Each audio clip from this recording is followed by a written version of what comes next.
sobat. Yuk kita bahas bab 4 bahasa Indonesia tentang menyibak ilmu dalam laporan hasil observasi untuk SMP kelas 7. Hai teman-teman, kita belajar lagi ya tentang bahasa Indonesia. Nah, ada pertanyaan nih. Pernahkah kamu mendengar atau membaca teks laporan hasil observasi seperti buku pengetahuan tentang anggrek atau buku pengetahuan tentang kehidupan pantai? Nah, mengapa kamu membaca buku pengetahuan atau ensiklopedi? Yuk kita bahas sama-sama. Kita bahas dulu nih tentang teks laporan hasil observasi adalah teks yang menjelaskan informasi mengenai sesuatu baik itu hewan, tumbuhan, alam, fenomena sosial, hasil karya manusia, dan atau fenomena alam sesuai fakta dengan klasifikasi kelas dan subkelas yang ada di dalamnya berdasarkan hasil observasi yang telah dilakukan. Mengapa dikatakan laporan hasil observasi? Yuk kita bahas. Yang dimaksud, isi yang dibahas adalah ilmu tentang suatu objek atau konsep. Objek yang dibahas bersifat umum sehingga menjelaskan ciri umum. Semua yang termasuk kategori atau kelompok itu seperti judul bersifat umum. Contohnya, judul tentang pantai, museum, demokrasi. Bertujuan menjelaskan dari sudut pandang ilmu. Objek atau hal dibahas secara sistematis, dirinci bagian-bagiannya, dan objektif. Memerinci objek atau hal secara sistematis dari sudut ilmu seperti definisi, klasifikasi, jabaran, ciri objek. Apa teks laporan hasil observasi? Apa saja sih? Yuk kita bahas. Teks laporan hasil observasi adalah teks yang berfungsi untuk memberikan informasi tentang suatu objek atau situasi setelah diadakannya investigasi atau penelitian secara sistematis. Teks laporan hasil observasi menghadirkan informasi tentang suatu hal secara apa adanya, lalu dikelompokkan dan dianalisis secara sistematis sehingga dapat menjelaskan suatu hal secara rinci dan dari sudut pandang keilmuan. Teks ini berisi hasil observasi dan analisis secara sistematis. Laporan hasil observasi bisa berupa hasil riset secara mendalam tentang suatu benda, tumbuhan, hewan, konsep atau ekosistem tertentu. Teks laporan hasil observasi biasanya berisi dengan fakta-fakta yang bisa dibuktikan secara ilmiah. Terlebih dahulu kita mempelajari struktur teks laporan hasil observasi. Yang pertama, pernyataan umum atau klasifikasi umum.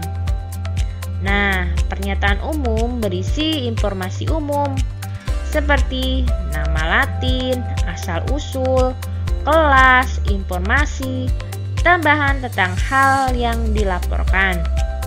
Ciri bahasa teks laporan hasil observasi adalah menggunakan istilah dalam bidang ilmu tertentu.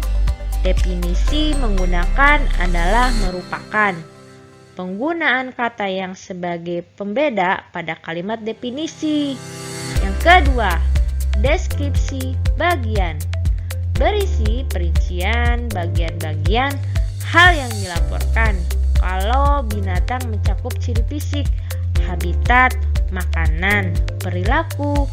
Kalau tumbuhan berupa perincian ciri fisik bunga, akar, buah, atau perincian bagian yang lain. Perincian manfaat dan nutrisi juga tidak dipaparkan pada bagian ini. Kalau yang dilaporkan berupa objek, deskripsi bagian berisi klarifikasi objek dari berbagai segi dan deskripsi. Manfaat suatu objek, sifat-sifat khusus objek, ciri, bahasa menggunakan kata khusus, dan kalimat-kalimat yang menjelaskan atau memerinci. Deskripsi bagian menggunakan istilah dalam bidang ilmu, kata baku, dan kalimat efektif. Kata sambung yang digunakan yaitu dan, selain itu, di samping itu, dan dari segi rincian, jenis kelompok, pertama, kedua, dan lain-lain. Yang ketiga, simpulan. Berisi ringkasan umum hal yang dilaporkan atau simpulan ini boleh ada dan boleh tidak ada. Yuk kita bahas lagi. Mendaftar istilah pada teks hasil observasi. Istilah adalah kata atau gabungan kata yang dengan cermat mengungkapkan makna konsep, proses, keadaan atau sifat yang khas dalam bidang tertentu. Untuk mencari makna suatu istilah, kita juga dapat menggunakan kamus, bukan kamus umum, melainkan kamus istilah. Di perpustakaan sekolah, kiranya kamu dapat menemukan kamus istilah semacam itu. Ada kamus istilah ekonomi, kimia, kedokteran, politik, dan sebagainya. Contoh, istilah biologi, abiotik, amputasi, anatomi, antioksidan, asimilasi, aorta, benang sari, ekosistem, embrio, 4 sehat 5 sempurna, genetika, hermaprodit, insekta, komplikasi, kornea mata, penyerbukan silang, sporadis, transplantasi, umbi batang, vaksin. Nah, kita bahas selanjutnya ya.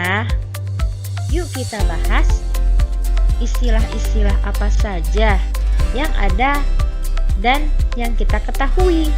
Seperti delta artinya hasil erosi berupa lumpur, pasir, kerikil diendapkan di muara. Erosi artinya pengikisan. Ekosistem artinya suatu sistem yang di dalamnya terdapat interaksi antara komponen biotik dan abiotik. Nah, galur murni artinya keturunan yang masih memiliki sifat asli. Sedangkan habitat artinya tempat hidup suatu organisme mulai dari lahir, berkembang biak, sampai mati. Dibaca ya, teks tentang berjudul kunang-kunang. Nah, nanti kita bahas nih cara mempelajari teks observasi. Menelaah untuk melengkapi teks laporan hasil observasi. Kita lihat dulu pola pengembangan isi laporan, tergantung apa yang diobservasi. Di bawah ini contoh-contoh pengembangan isi dalam teks laporan hasil observasi. Contoh, definisi terumbu karang, habitat terumbu karang, jenis terumbu karang dari segi bentuk, jenis terumbu karang dari segi tempat tumbuh. Nah, kita lihat nih pola pengembangan urutan isi. Dari contoh-contoh itu, kelompokkan menjadi beberapa jenis cara pengembangan isi teks laporan hasil observasi. Dilihat dari kerangka laporannya, seperti definisinya, habitat lingkungan tempat hidup. Seperti pada terumbu karang, dilihat dari perilaku, cara bergerak, jenis dari berbagai segi bentuk. Yuk kita bahas lagi tentang menyunting kalimat yang mengungkapkan klarifikasi seperti ini. 1. Berdasarkan bentuknya, maka terumbu karang dapat dikelompokkan menjadi 2. Yang kedua, manfaat dari pasir putih untuk kehidupan sangatlah banyak. Nah, dilihat dari perbaikannya nih. Yang pertama, berdasarkan bentuknya, maka, tulisan maka ini dicoret. Terumbu karang dapat dikelompokkan menjadi 2. Nah, yang kedua, manfaat. Nah, pada kalimat daripada, itu dicoret. Pasir putih untuk kehidupan sangatlah banyak. Yuk kita simak lagi pembahasan menyunting kalimat atau kalimat boros. Amati contoh berikut. Contoh salah. Manfaat yang terkandung dalam terumbu karang dapat dikelompokkan menjadi 2, yaitu adalah manfaat langsung dan manfaat tidak langsung. Perbaikannya nih. 1. Manfaat yang terkandung dalam itu dicoret. Terumbu karang dapat dikelompokkan menjadi 2, yaitu manfaat langsung dan manfaat tidak langsung. Nah, yang kedua, terumbu karang mengandung. Mengandungnya itu dicoret. Jadinya terumbu karang memiliki berbagai manfaat yang sangat besar sekali. Contoh salah. Pantai memiliki berbagai macam-macam. Macam-macamnya itu juga dicoret. Jadinya pantai memiliki berbagai manfaat bagi secara ekologi dan ekonomi. Perbaikannya, pantai memiliki berbagai manfaat baik secara ekologi maupun ekonomi. Kita pelajari ya tentang menelaah prinsip penggunaan kata, kalimat, tanda baca, dan ejaan. Menggunakan huruf kapital, tanda koma, tanda titik pada teks. Dilihat dari tanda koma, dipakai di antara unsur-unsur dalam suatu perincian atau pembilangan, seperti dan ataupun. Tanda koma dipakai di belakang kata penghubung antar kalimat yang terdapat pada awal kalimat, seperti jadi, dengan demikian. Dilihat dari huruf kapital dipakai dengan huruf pertama, nama diri atau nama diri. Geografi, jika kata yang mendahulinya menggambarkan kekhasan budaya Pulau Seram, Antartika, Sungai Kapuas. Pertama, unsur-unsur nama geografi yang diikuti nama diri geografi atau Selat Lombok, Teluk Benggala. Penggunaan imbuhan asing dalam teks laporan hasil observasi. Akhiran is memiliki makna bersangkutan dengan akhiran is, merupakan adaptasi dari bahasa Belanda dan bahasa Inggris. Contoh selanjutnya, bahasa Belanda, teknisi. Bahasa Inggris, technical. Bahasa Indonesia, teknis. Bahasa Belanda, praktisi. Bahasa Inggris, praktikal. Bahasa Indonesia, praktis. Bahasa Belanda, kronologis. Bahasa Inggris, kronologikal. Bahasa Indonesia, kronologis. Contoh, teknis artinya bersifat atau mengenai atau menurut teknik. Praktis artinya berdasarkan praktis, mudah dan senang. memakainya. Kronologis berkenaan dengan kronologis menurut urutan waktu. Biologis artinya berkenaan biologi. Nah, kita bahas selanjutnya ya. Akhiranisasi mengatakan proses atau menjadikan sesuatu. Akhiranisasi adaptasi dari bahasa Inggris.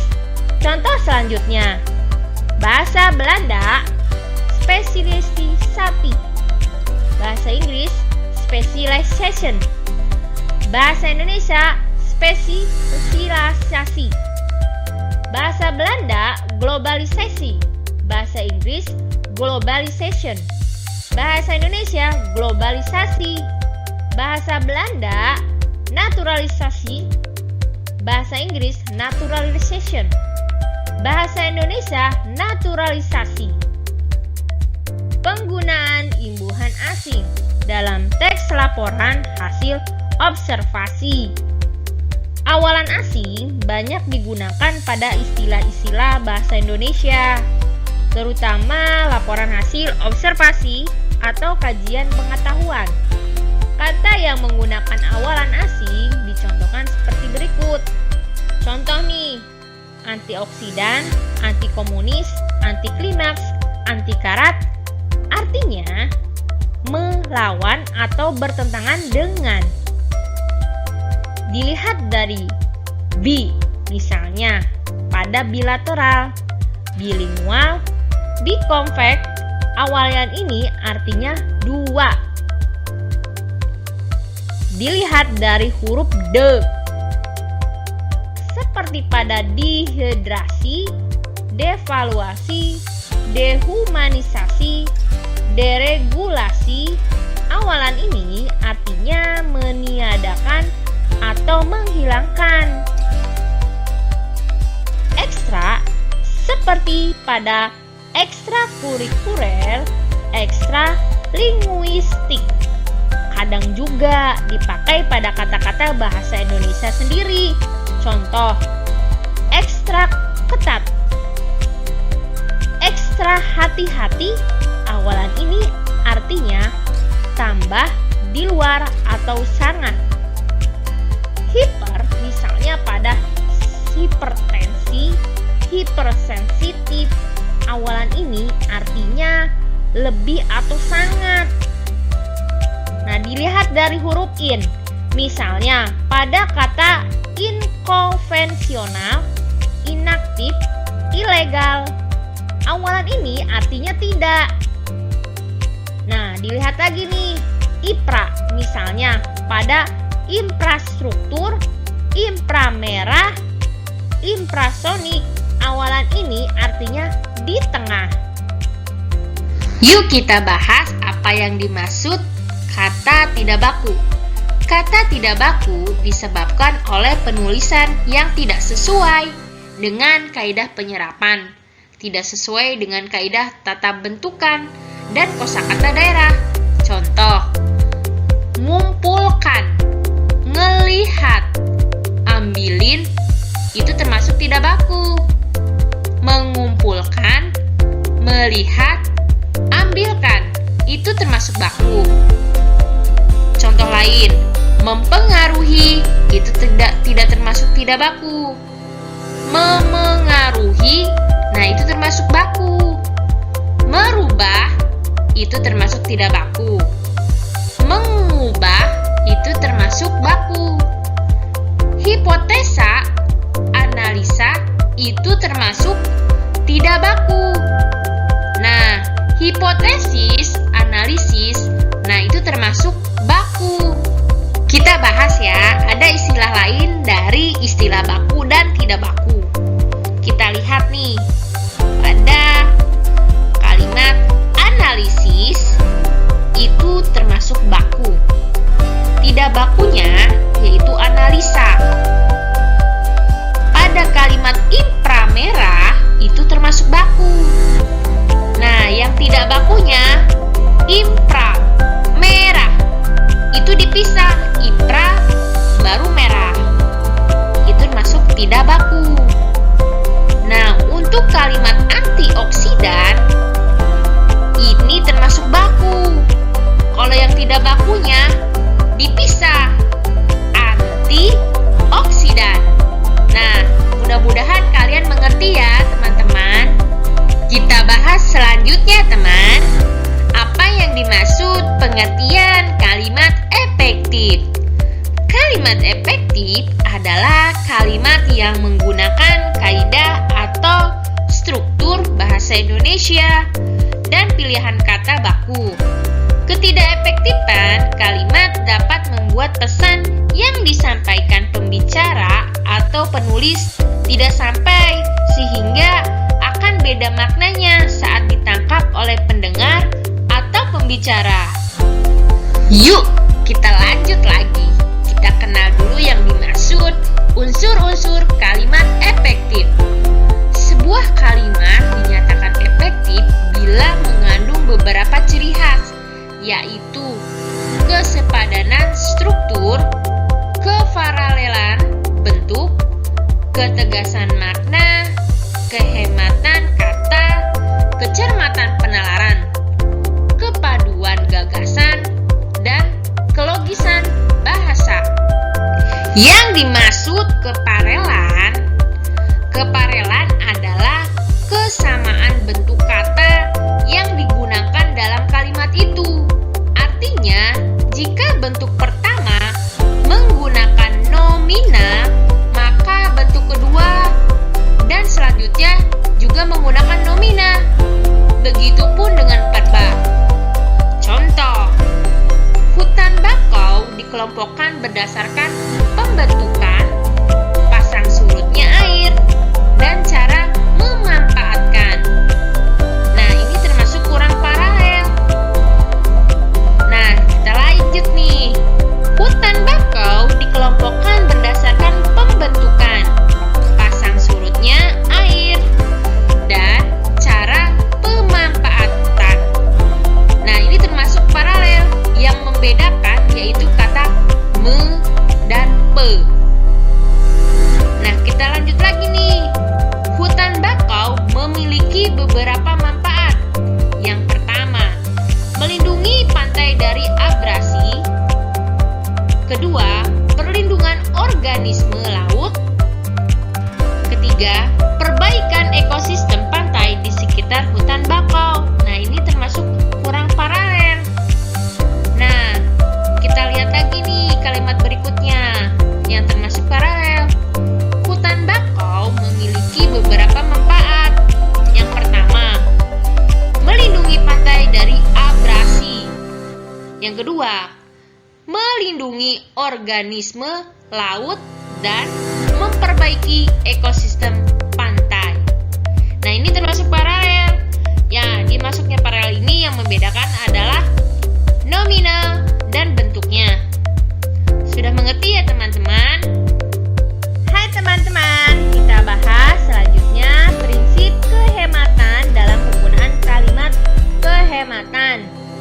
Kehematan adalah hemat menggunakan kata, frasa, atau bentuk kalimat lain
disiplin.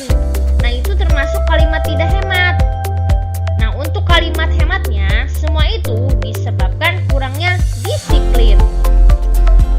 Selanjutnya, dilihat dari penghematan dapat dilakukan dengan cara tidak menjamakan kata-kata yang berbentuk jamak. Contoh, para tamu-tamu datang tepat waktu. Nah, itu termasuk tidak hemat.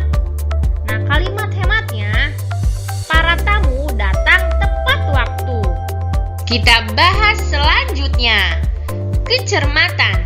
Apa yang dimaksud kecermatan adalah bahwa kalimat itu tidak menimbulkan tafsir ganda dan tepat dalam pilihan kata.